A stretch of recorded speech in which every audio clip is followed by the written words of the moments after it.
Hormuz প্রণালীতে নিয়ন্ত্রণ প্রতিষ্ঠাকে কেন্দ্র করে যুক্তরাষ্ট্র ও ইরানের মধ্যে নতুন করে উত্তেজনা ছড়িয়ে পড়েছে।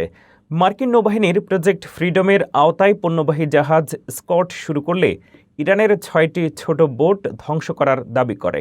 অন্যদিকে ইরান এই অভিযানকে যুদ্ধবিরতির লঙ্ঘন বলে অভিহিত করেছে এবং আরব আমিরাতের তেল বন্দরে ক্ষেপণাস্ত্র হামলা চালিয়েছে।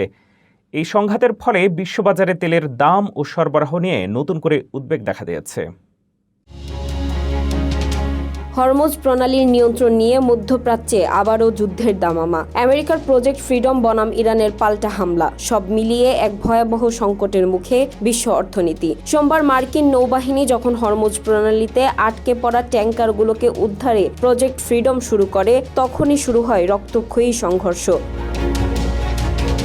পেন্টাগন দাবি করেছে তারা ইরানের 6টি সশস্ত্র নৌকা ও ড্রোন ধ্বংস করেছে। অন্যদিকে তেহরানের দাবি, মার্কিন হামলায় নিহত হয়েছেন 5 বেসামরিক নাগরিক। সংঘাত কেবল জলপথেই সীমাবদ্ধ থাকেনি।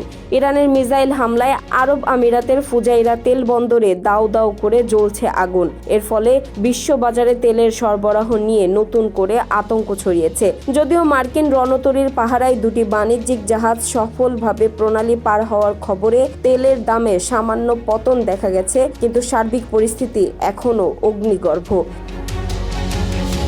ইরানের পররাষ্ট্রমন্ত্রী আব্বাস আরাগচি হুঁশিয়ারি দিয়েছেন যে এই সংকটের কোনো সামরিক সমাধান নেই। পাকিস্তান মধ্যস্থতার চেষ্টা করলেও প্রেসিডেন্ট ট্রাম্প ইরানের প্রস্তাব মানতে নারাজ। তার মূল লক্ষ্য ইরানের ইউরেনিয়াম সমৃদ্ধকরণ বন্ধ করা, যা ইরান কোনোভাবেই মেনে নিতে চাইছে না।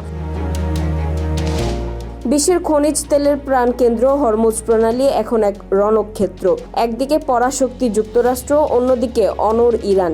এই দ্বৈরথ কি তৃতীয় বিশ্বযুদ্ধের দিকে এগোচ্ছে, নাকি কূটনীতির টেবিলে মিলবে সমাধান? উত্তর দেবে সময়।